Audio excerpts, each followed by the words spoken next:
Have a little interview. On va avoir une entrevue en français, en créole. J'ai commencé en anglais, malheureusement, pour ceux qui ne parlent pas anglais, désolé. Mais mon audience est quand même trilingue. Donc, c'est une entrevue que j'ai avec une invitée qui va sortir un livre prochainement, très intéressant. Je vais la laisser s'introduire. Premièrement, juste pour mettre quelque chose au clair, c'est ma cousine. Donc, bon, moun qui parlait même ça fait qu'il garde mais elle est une personne, elle est motivée, elle est une personne qui sait où qu'elle s'en va, elle est déterminée, puis moi, je l'encourage dans son livre. J'espère que vous allez l'encourager aussi dans le livre, que je pense qu'il va vraiment être accrochant pour surtout les personnes qui ont des familles, puis pour les enfants. Donc, je te donne le droit de parole. Introduis-toi, madame. Bonsoir et merci Candice pour l'opportunité que tu me donnes de m'adresser à ton audience. Donc, moi, c'est Ruth et je suis la cousine de Candice, so, team family, femme intelligente et puis en pile motivation comme Candice vient de le dire. Donc oui, je suis ici pour vous parler de mon premier bouquin et je vous rassure, ça ne va pas être la dernière. Donc, j'ai un livre qui sort la première semaine du mois de décembre. Donc, c'est un album éducatif pour enfants. Et voilà, donc j'espère vraiment que ma communauté et tout le monde qui vit à Montréal ou ailleurs va m'encourager et puis nous allons vraiment et à travers mon bouquin toucher un problème existentiel, c'est l'intimidation dans les milieux scolaires et ce que j'ai proposé, c'est vraiment travailler avec les enfants sur une très bonne éducation. Donc, valoriser et l'éducation, valoriser les bonnes pratiques, les bonnes mœurs en société. Bon, tu as parlé d'intimidation. L'intimidation est très courante. Là, on est deux femmes noires, on est deux femmes qui résident dans un pays que plusieurs personnes veulent immigrer. De plus, nous sommes dans une province qu'on ne va pas se cacher que le racisme systémique existe beaucoup. Donc, parle-nous un peu plus de l'intimidation. Qu'est-ce qui t'a motivé à faire un livre sur l'intimidation en général pour mieux cibler les jeunes? Parce qu'il doit y avoir une concentration quelconque derrière. Élabore là-dessus. Je vais commencer par répondre pour dire que je suis maman, j'ai une fille de 8 ans et quand je pense à quel monde j'aurais aimé voir mon enfant grandir et comment j'aurais aimé voir mon enfant s'épanouir. Donc, l'épanouissement de ma fille compte beaucoup pour moi et l'épanouissement de tous les enfants du monde, pourquoi pas. Donc, l'intimidation, c'est un fléau. Nous assistons tous à une culture gratuite de la violence et nos enfants ne sont pas épargnés. Donc, je pense que mieux vaut tard que jamais qu'on commence vraiment par orienter nos enfants différemment. Parce qu'avec ce fléau d'information, même nous les adultes, on s'y perd par manque de références et puis par manque de beaucoup de choses. Donc, moi, je pense, et mon initiative, c'est d'offrir à nos enfants justement des références parce que et les personnages dans mon livre, ça va beaucoup plaire aux enfants et par la même occasion, le message qui y réside. Donc, déjà, je pense que si on veut vraiment combattre l'intimidation, il faut aller dans le commencement. Le commencement de toute communauté, après la famille, les enfants vont directement à l'école. Donc, il faut commencer par là. Donc, le petit barbu et ses amis à l'école maternelle, c'est une très bonne référence pour les enfants, mais aussi des outils pour les enseignants et puis pour les parents aussi. OK. Donc, la concentration éducative, elle est centrée sur les jeunes. Qui t'a inspiré à faire ce livre? Ah oui, quand j'ai dit au début, c'est ma fille, Anne. Donc, c'est le genre de monde que j'aimerais voir ma fille grandir, un monde où ma fille se sente vraiment sur l'humain, pas sur l'apparence, pas sur l'orientation quelconque d'une personne, pas sur sa façon de penser, mais l'humain en soi. Je veux vraiment que ma fille commence déjà toute petite à apprécier la valeur humaine dans chaque personne, pas sa couleur de peau, pas ses différences, pas ça du tout, mais se concentrer sur l'essentiel, sur la vie. OK. Très bonne initiative pour de vrai. C'est comme éteindre des sujets tabous dans la communauté, puis que là, tu veux vraiment la faire comprendre que nous sommes tous des êtres humains. Donc, Oui. tout le monde devrait être traité de la même façon. Et puis, de ne pas se laisser piler par-dessus aussi à cause de sa couleur ou son sexe. Ouais, j'approuve beaucoup. Je vois déjà comment que ce livre-là va dégager un intérêt, surtout envers les jeunes de nos jours, là. Ils ont besoin un peu plus de contenu noir, un peu plus de réalité sur les noirs, euh, ouvrir les portes sur, ben voici qu'est-ce qu'il y en est d'une femme qui a un enfant et que la réalité, elle est un peu partout pareille, malgré le pays. Donc, si je prends le temps de regarder un peu l'orientation, tu as une motivation, tu as une inspiration. Qu'est-ce qu'on doit s'attendre de spécial si on lirait le livre, nous les adultes, avant de le donner aux enfants? Ah, ça va vous émerveiller. Ça va aiguiser votre sens d'intérêt, de l'intérêt pour, pour des choses que nous faisions chaque jour, mais on n'a jamais vraiment su et voir l'importance si vraiment on les faisait plus souvent. Et les parents vont passer, je pense que les parents qui sont confinés avec leurs enfants et la COVID-19, ils peuvent passer du temps avec leurs enfants, lire. Ils vont lire, ils vont passer du temps ensemble. Et puis, comme j'ai dit, les personnages, c'est très intéressant. C'est un album éducatif de 28 pages, assez coloré. Ben, tout ce que je peux dire, c'est qu'ils vont avoir vraiment du fun à lire et puis à apprendre aussi avec leurs enfants. OK. C'est centré sur l'imagination ou l'éducation? Les deux. Les deux, hein? Parce que Les deux. l'enfant imagine, c'est bon de le laisser comme évader son esprit dans la lecture, dans son imagination, et l'éducatif en même temps, donc le remettre sur terre. Donc, Justement. si exemple, on te demanderait de faire un livre de la sorte pour les adultes, est-ce que ça aurait été sur la même emphase ou ça pourrait être un petit peu plus détaillé? Euh, le revers des parents qui éduquent leurs enfants vont en société, à l'école, ils vont vivre de l'intimidation. Quand on grandit, on vit de l'intimidation au travail. Donc, si les parents transmettent à leurs enfants c'est quoi l'intimidation et comment se défendre face à l'intimidation versus la personne qui est timide des enfants. Est-ce qu'il y aurait un volet contradictoire qui pourrait faire un débat durant la lecture de... Il n'y aura pas un volet contradictoire et je me suis arrangée pour ça. Quand dans un monde d'enfants, on va rester dans le monde d'enfants, l'intimidé et l'intimidant sont tous deux victimes. Exact, oui.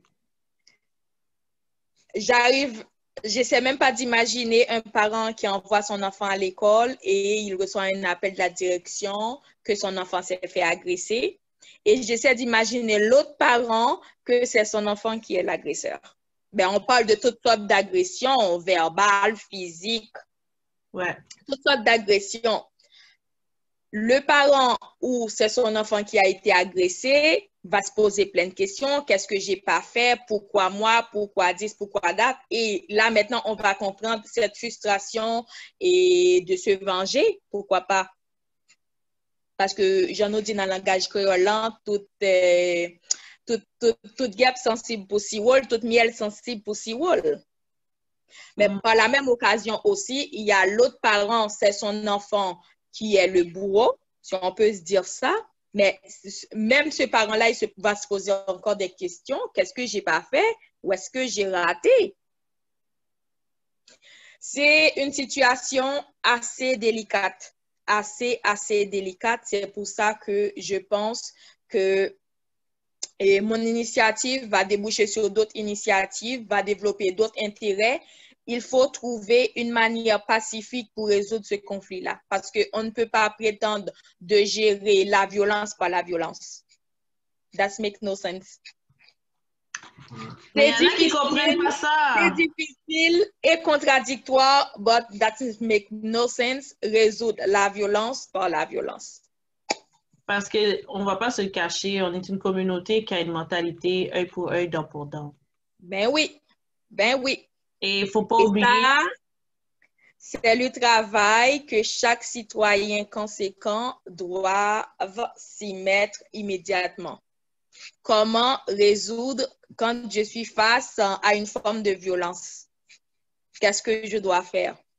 C'est une des raisons pourquoi on suggère des gens de prendre des cours d'autodéfense.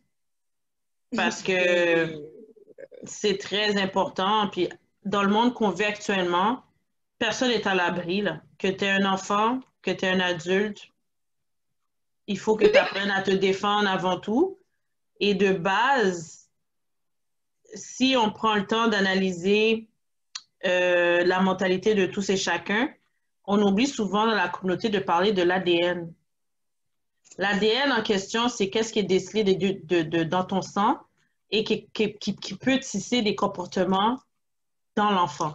Donc, si un des parents est violent, l'enfant risquerait de devenir violent. S'il grandit dans un environnement toxique et violent, c'est déjà dans son sang, ça va être dans ses habitudes. Parce qu'il ne faut pas oublier, l'environnement que l'enfant grandit, c'est un facteur, mais des parents en tant que tels, il y a de quoi qui est intrinsèque en lui, qu'on ne peut pas l'enlever dans cet enfant-là. Et c'est souvent quelque chose, je constate, que beaucoup de parents qui n'ont pas cette connaissance-là ou cette information-là mettent de côté en disant « Oh, petit papa, oh, miss maman. » OK, mais ça fait partie de son identité. Il va vivre avec ça, cet enfant-là. Donc, il faut vraiment connaître notre géniteur, il faut vraiment connaître nous en tant que femmes et qu'on oublie que quand c'est le temps de la grossesse, tout ce que l'on consomme, tout ce qu'on ressent, tout ce que l'on lit, tout ce que l'on entend, l'enfant l'entend aussi et le développe. Oui. Donc, l'aspect cognitif de l'enfant, il ne faut pas prendre ça à la légère. Donc, je parle peut-être au niveau, c'est peut-être trop biologique ou scientifique, quoi que ce soit, mais c'est pour amener la conscience de comprendre l'intimidation. Ce n'est pas un jeu. Ça affecte l'enfant dans toutes les sphères sociales, quand il va aller à l'école, au secondaire, au cégep, à l'université. Même s'il irait au travail, il va faire face à de l'intimidation. Même si c'est le meilleur employé, même si c'est quelqu'un qui est assidu, il va peut-être vivre de l'intimidation à cause de sa couleur, à cause de son poids, à cause de sa tenue vestimentaire, à cause de ses origines. L'orientation sexuelle, bon, on est dans un pays nord-américain, il y a un peu plus d'ouverture, mais si on reste dans la communauté, c'est encore un sujet tabou.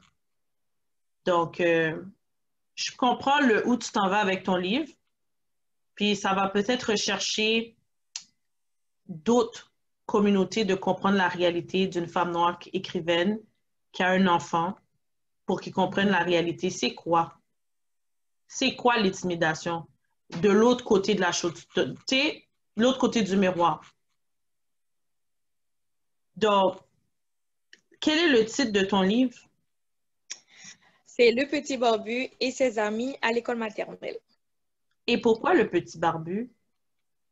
Ah, c'est le nom du personnage. Ben, ne vous attendez pas à un petit barbu hein, comme le décrit, mais c'est juste son nom. Donc, vous avez pris de quoi qui pouvait différencier les enfants de l'adulte? Oui, c'est juste son nom, le petit barbu. C'est comme quelqu'un pouvait s'appeler Léo, Laura, etc. Mais lui, son nom, c'est le petit barbu. OK, parfait. Donc, si tu aurais un mot de la fin à nous donner afin de nous inciter à acheter ton livre et tout, qu'on pourrait le procurer, quand va être la sortie, le coût moyen d'un livre, est-ce qu'il y aurait un format en ligne, un format physique? Si tu peux élaborer sur ce point, ça serait très pratique pour nous de Bien sûr, bien sûr. Officiellement, le livre sera diffusé ou publié, peut-être le bon mot, c'est le 4 décembre, c'est la date officielle. Donc, vous allez pouvoir vous en procurer en ligne et puis dans la librairie aussi. Donc, je pense que ça ne va pas dépasser les 15 ou 16 $, le prix du livre. Et d'autres choses, comme j'ai dit, les parents ont intérêt à s'en procurer parce que ça peut faire un bon cadeau de Noël. Pourquoi pas? Et puis, ils vont passer du temps ensemble à lire, à rire et puis à s'amuser ensemble. Donc, c'est le but. Et par la même occasion, remettre l'emphase sur les bonnes manières à vivre en société. Et comme on dit, l'école, c'est le début de l'apprentissage de la société, un début de communauté, à apprendre à vivre ensemble. Or que sa famille, papa, maman, et puis là, on se retrouve direct avec d'autres personnes qu'on ne se connaît pas. Je pense que tout le monde est passé par là. Moi, j'ai encore des souvenirs de moi à la maternelle. Donc, je pense que tout comme toi, tu as des souvenirs de toi à la maternelle. Donc, Yep. voilà, c'est le début d'une communauté. Et c'est comme introduction à la communauté, introduction à... Et si je peux dire ça, à une autre forme de communauté, à une autre forme, c'est là qu'on s'en va vers l'inconnu. Et puis, on va partager nos éducations, on va partager nos mœurs, nos valeurs, tout ce qu'on a appris à la maison. C'est à ce moment-là que tout va se mélanger. Et puis, c'est là que les résultats finaux vont sortir. Mais jusqu'ici, les résultats finaux, on ne peut pas dire que c'est beau à voir parce que... c'est la violence dans toutes ses formes, la violence verbale, la violence physique, la violence psychologique. Ben, tout le monde est touché, peu importe que tu sois femme, homme, et peu importe ta race, peu importe ta couleur de peau. Je pense que tout le monde subit une forme d'intimidation. Tout le monde. Tout le monde. Ça touche tout le monde, donc tout le monde est concerné. Donc, moi, franchement, je vous invite à penser sur le sujet et puis à trouver une meilleure forme de réponse quand on fait face à la violence. C'est comment mieux me sécuriser face à l'intimidation, comment me sécuriser face à la violence physique, à la violence verbale, comment on doit gérer ça. C'est la grande question. J'y pense, tu penses, tout le monde pense parce qu'on est d'accord qu'on ne peut pas tout le temps répondre la violence par la violence. Un peu d'amour, ça nous fera du plus grand bien. Et ma plus grande motivation pour ce projet, ça a été l'amour de voir un monde où nos enfants grandissent en paix, en harmonie et l'amour pour ma fille aussi. Parce que, comme je l'ai dit dès le début, c'est le genre d'éducation, c'est le genre de réflexion que j'aimerais vraiment donner à mon enfant, de se centrer sur l'humain, pas sur son apparence physique, sur son orientation, whatever. Mais je veux que ma fille mette l'emphase sur l'essentiel. Et on ne va pas y arriver si on ne met pas le paquet, si on n'enseigne pas à nos enfants les bonnes manières. Donc, moi, ça a été un plaisir d'être avec vous, guys. Merci, Candice. Et puis, je vous embrasse. Et puis, visitez ma page Facebook, lisanne.lestalents.com. Et il y a la page officielle du livre, Le Petit Barbu et ses amis à l'école maternelle. Donc, restez branchés, abonnez-vous. Et puis, voilà. Donc, ce décembre, on va avoir du fun ensemble. On va mettre l'emphase sur les enfants, sur l'amour, et puis on va continuer à dire non à l'intimidation dans les milieux scolaires. Donc, on va accompagner nos enfants à ce qu'ils vivent en paix, en harmonie, et puis voilà, qu'il reste des enfants, pourquoi pas. J'appuie beaucoup. Merci pour l'initiative du livre. Tu vas avoir mon encouragement et j'espère que la communauté va t'encourager aussi d'avoir plus d'écrivains noirs, plus de contenu de les noirs ouvert aux autres communautés afin qu'ils comprennent notre réalité d'une autre façon. Fait que sur ce, merci beaucoup pour ton temps et j'ai hâte d'avoir